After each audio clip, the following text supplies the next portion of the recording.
Hello, good morning. It's 8 o'clock on the start of a Tuesday. Mm. Glad you're with us for Second Cup. It Waking up is. today. Are you really? I feel good. I feel good. I don't love a Tuesday. I don't typically either, to be honest with you. Tuesdays, Aaron says, are the worst days. Yeah. I don't love Tuesdays. I will say that Wednesdays are worse. 100%. Like, this is the roughest part. Like, we're still, Yeah. we're climbing the mountain still. Right. But as soon as we get to Thursday, we'll be going downhill. And I'm looking forward to it. We'll get there. Any good weekend plans that you're looking forward to? What does my weekend look like, actually? I have a Valentine's Day party with the gals on Friday night at my friend Madeline's house. And she's got all these decorations, and we're going to be cute and fun and hang out. And I think that's it. I guess there's apparently a football game happening on Sunday. I don't know if anyone heard about that or is even going to watch. Okay, well, so let's dig in here because I feel like that is probably a good place to start. The NFL, jail time for Tuesdays, Kristen, no doubt. The NFL is now weighing whether it should use some technology in the real season. In the year of our Lord 2025, when we have AI and technology to do literally everything, Right. We're like, oh, maybe we should use technology for football. They're using it for tennis. Like, hello, duh. And so Roger Goodell, who is, by the way, as we know, a Jamestown native and commissioner of the NFL, says, we've got the technology. We tested it out. We didn't really use it this season, but maybe we should. You want to address Peter's comment first? Well, I was trying to pull up Melly's about boycotting the NFL till next season. But seriously, that. I will answer Peter's question though. My friends were great. They had a great time. I took them to Barville. I took them to Ellicottville. We went tubing, and it was super fun, and they loved it, and they said they'll be back. So that was exciting. But yes, back to Melly's comment about boycotting the NFL. Not only next season, this season. Let's start Sunday, because I feel like not a lot of people are going to watch, because we said it. We're tired of the whole Chiefs thing, and then the Eagles too. We've been here before, but people are angry. I mean, it's not just Bills fans too. People are upset about how often things go wrong with officiating. We're always complaining, and people are always complaining about the Chiefs always ending up on the favorable side of some of the refs' decisions, and Roger Goodell kind of speaking out against that, shutting all that down. There is too much room for human error in a place and day and age where technology exists, to your point. Andromeda JB, KC doesn't deserve another Super Bowl. Bills deserve a rematch. The NFL is so rigged. Lauren says we're not watching on Sunday. Okay, and then Julie, the Chiefs, of course, talking about the Chiefs, technically did what they are good at, and that's cheating. Mary, really, you've got technology and not using it. Sounds like a lot of the rest of the mess they've caused. Sarah says we're not watching it. I feel like a lot of us are in the same boat, right? I don't know if, again, I'm just being butthurt, to reference my video from yesterday, which people are still laughing. By the way, you can find that on Instagram. Taylor.epps on Instagram if you want to laugh again. But we're all obviously still hurt and reeling from the fact that we should be going to the Super Bowl this weekend. But it seems like many people are in the same boat. We're just bored. No one wants to see the Super Bowl again. No. And no one wants to see the same thing happening over and over. We saw it with our own eyes. Even LASIK tweeted out about how obvious it was that Josh crossed the first down line on that play. Well, so this is interesting. Kathleen says, and we love sharing voices on all sides here. Kathleen says, that's how I feel about the Ravens. They got picked on by the refs when they were playing the Bills. And that's fair. So you're saying essentially the opposite of what we're saying here. A lot of people upset about the Bills loss to the Chiefs. You're saying this about the Ravens loss to the Bills. But I think it's fair. I mean, the refs are going to get critiqued no matter what. But it did seem like the playoffs and a lot of the games this year, it came down to a questionable call from the refs. Okay, so Connie kind of bringing up where I want to go here. She says, did anyone see the interview with the commissioner about the script? And he didn't deny it. Well, so somebody also asked him about using this technology and the importance or not of using it. Listen to what he had to say. I think it reflects a lot of the fans' passion. And I think it also is a reminder for us how important officiating is. And I think the men and women that officiate in the NFL are outstanding. They have the highest possible standards. That's ridiculous theory for anyone who might take it seriously. So he's saying essentially that the reason why this is interesting to him is because of the fans' passion. like these calls about a conspiracy that the NFL is rigged, that the officiating sucks. It's all making it to his desk now, and his only response as the commissioner of the NFL is that it speaks to the fans' passion. At what point, and here's my deep thought of the day, maybe not of the day, but of the moment. DOTD. I like that, DOTD. At what point, as the head, the leader, the chief executive of this organization, do you say, you know what? We are going to take this opportunity to mitigate the risk to this league, and we are going to do an investigation where we're going to install these measures to make sure that human error is lessened and calls are made properly. Yeah. I mean, the accountability feels like it's missing a little bit here. At the end of the day, it is a game, right? You know, what happens, happens, and there's always next year and all that stuff. But you want to see accurate refereeing on the field. You want to see things done correctly, and people are going to be up in arms when there's an obvious call that was missed. And why leave it down to a human being or a group of humans who might be wrong? I love Anita's comment. He's a fool. Lauren says he's just backpedaling. Anne-Marie, good morning, not watching. The NFL is in it to make tons of money, and allowing sports betting makes it suspect as to whether things are fair or on the up and up. Connie, on my point here. I see, and Look that's at her my profile point. picture too. Boycott the NFL. Yeah, I love that. Boycott you the know, Super Bowl. And Joyce, amen, Ed. I feel pretty soon the NFL will have its own Academy Awards. Seriously, and that's my point. Like, is sports, politics, entertainment all rigged? Is what Tina says. We're tired of it's always next year. Mm-hmm. I just wonder, and I've said this before, and I will say it again. Ethically speaking, there are two things that really, really bothered me this season. Number one, that some of the sports reporters, the people who are on the sideline, the reporters for these networks, are being selected to judge in the MVP competition. Mm-hmm. How in the world is that ethically acceptable? Not fair at all. Okay, that's number one. Number two is the idea that these sports books, these sports betting services are sponsoring commercials during the NFL, have naming rights to stadiums, and that these analysts, these pundits, for lack of a better term, are also weighing in based on some of these sports book bets. It all is a little too close to me. It gets very fishy when we get to this point. But do you think, so let's say all of us are in the same boat as Connie with the boycott the game on Sunday and people who are not watching. Do you think if the viewership goes down for the Super Bowl this year, like significantly, do you think they do something? Do you think they act on that? Because I think, like, to your point, what does it have to take to make some changes? And it's always after the Bills play the Chiefs. I know, but like if you take money away from them, right, through viewership, if no one watches or fewer people watch on Sunday, maybe they'll do something. So to your point, money is talking is what Mary says. Andromeda, this is an interesting point. Like, and you know how much I love Taylor Swift, but I just cannot with her right now because I just am so upset about the Bills. Taylor Swift and her fan base are what caused the NFL to favor KC. It's all about the money. Super Bowl logo, colors are predetermined, she says. Okay. And that exactly, Sherry, is my point. There is just a conflict of interest when you've got CBS sidelines commentators or whomever it is. I don't even know if it's CBS, if it's NBC, ABC, whatever, ESPN, I don't care. If you've got a sideline reporter who's judging MVP for a league that you're supposed to be looking with, objective perspective, right? How do you then get selected to judge who should be MVP? It doesn't make sense to me. No, it's all very smelly. The only person in the comments is my Aunt Diane, we're from Jersey near Philly. Right. So she's excited to watch the game because she's an Eagles fan. But everybody else seems like they're not going to be watching on Sunday. Anita, this is a good point too. Even if they came out and say, sorry, I made a mistake, would that make you feel better? 100%. Like accountability, you want to see change post accountability. But even if they said, hey, we were wrong on that call, I think I feel a little better. I'd still be mad, but I feel at least a little better. And should there, maybe this is the better way of looking at this. Instead of using technology, should there be a review, like we all Monday morning quarterback? Should there be a Monday morning or Tuesday morning review of these games? Here's how many calls we got wrong. Exactly. Or, here's how we're making it better. I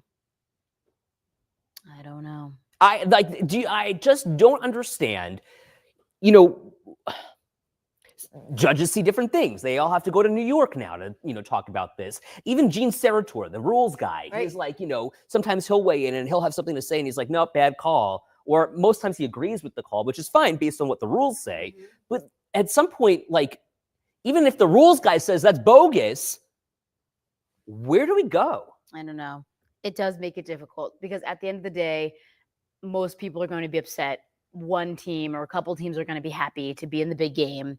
But everyone hates the Chiefs. And Travis Kelce's like, oh, everyone hates the Chiefs? I didn't know that. Yeah, he said no one expected us to get here. Someone commented earlier saying, we knew you were going to get here. There's no one that's counting the Chiefs out at this point.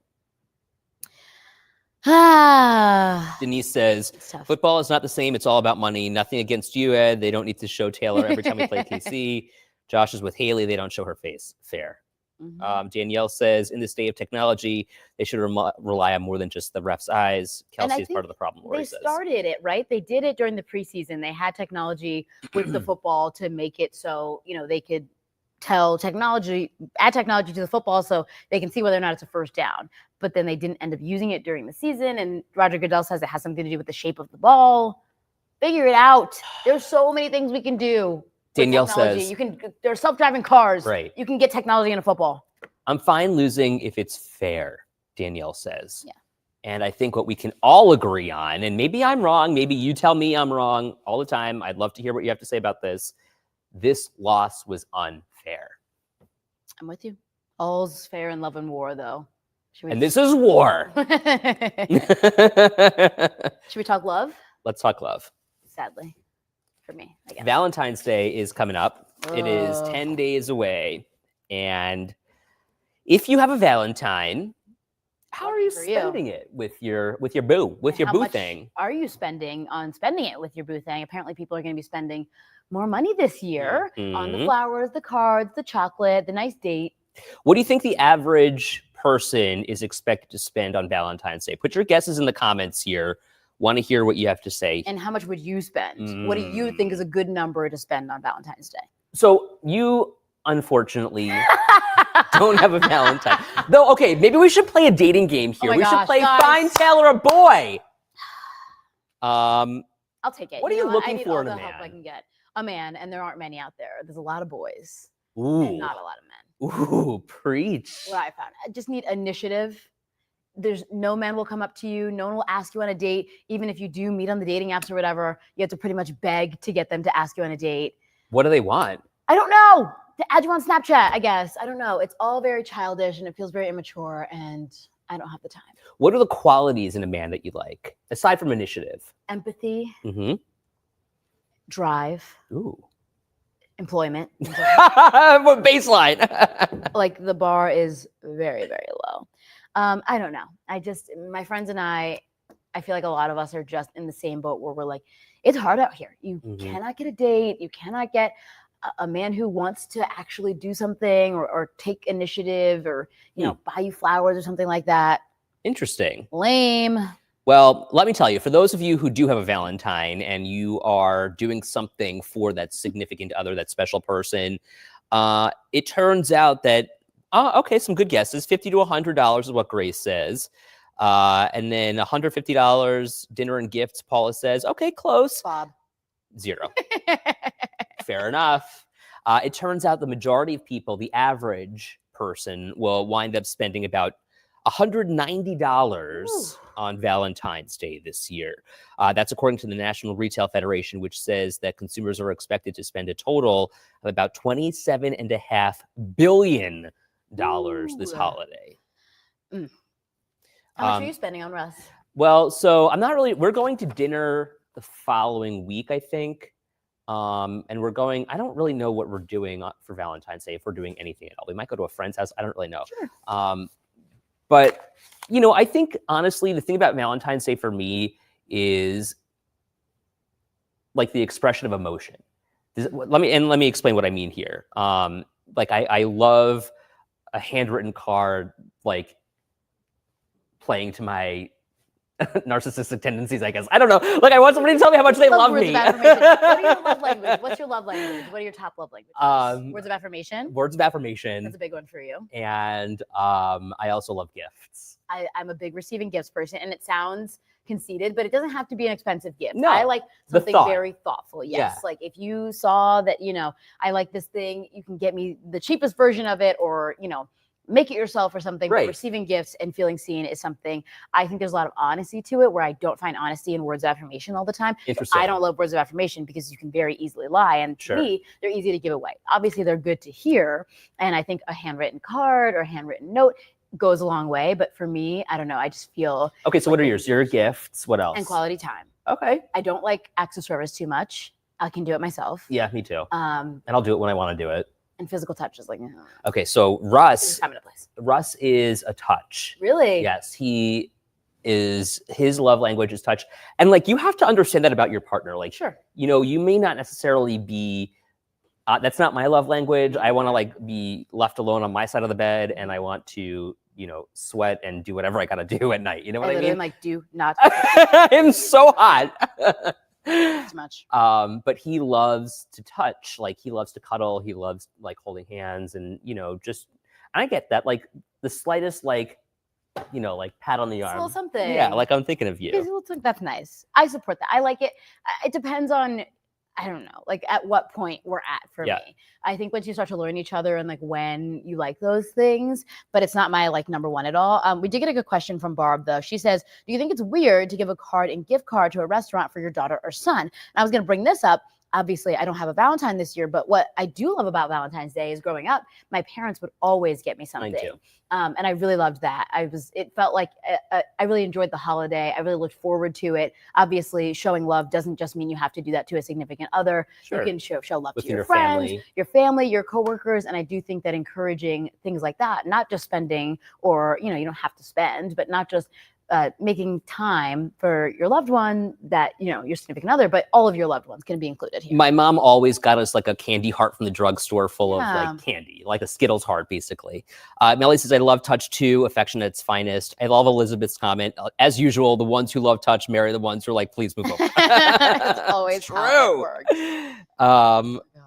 Jeff says, a pat on the behind, maybe a squeeze. Yeah, I love that. Every now and then. And I'm like, Russ bends over and I'm the one to smack it. You know what I mean? My mom always gets us a big chocolate heart with our names on it. That's very cute. Actually, can I tell you a funny story? Mm-hmm. Like, it's just so commonplace that I slapped Russ's rear end that Katie at one point was bent over and I almost just ran up and smacked it. Got right in there. I'm like, oh my God, what am I If doing? you're gonna put it in my face, I gotta She wouldn't mind, I'm sure, but smack that. exactly. Lauren, I used to wake up when we were little and Russell would be next to me because he loved being with his sisters. Right. And that's my point. Like he is the He's just a teddy bear. hardest, most difficult nut to crack. But like get under that layer and soft and melty. Literally. So funny. Melly.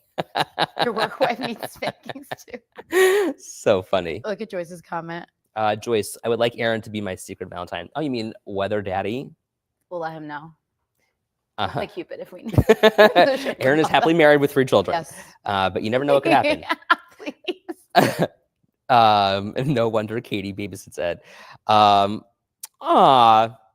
My mother passed away the day before Valentine's Day 5 years ago this year. Sorry for your loss. That's difficult to think about too, like especially around the holidays. Oh yeah, every holiday, especially the holiday season, and you can send that through here. You want to spend time with your loved ones. This one is no different. So when people are grieving through those, it can be a difficult time. So thinking of everyone who's going through something like that. But hopefully there's some love we can send and some ways to enjoy. If you're single, if you're married, dating, figuring all that stuff out. I just love the 15th when the candy goes on sale. Honestly, that's true. Like it's like the day after Christmas for me. You're right. I do appreciate a good candy sale. You know what I did buy, however, I will say this. We've got like a little dish where we like in our foyer. And some like the other day I had chocolate covered almonds in there. They were delicious. I ate all of them. But then obviously Easter is coming up. So jelly beans are at the supermarket right now. And, you go to the checkout at Wegmans and there are jelly beans everywhere. Naturally, I fell for it and You got bought the bag? jelly beans. Got the jelly beans bag. They are halfway gone already. I bought them on Saturday. Really? Yeah. I don't love jelly beans. Oh man, Taylor. The black ones are my favorite. Like licorice flavor. Oh, right? so good. Ugh. Anise, delicious. Yeah, not loving that. I don't know. Yeah. Should we really go down the rabbit hole this morning and talk about tariffs? We sure can. Let's do it. We're covering everything this morning.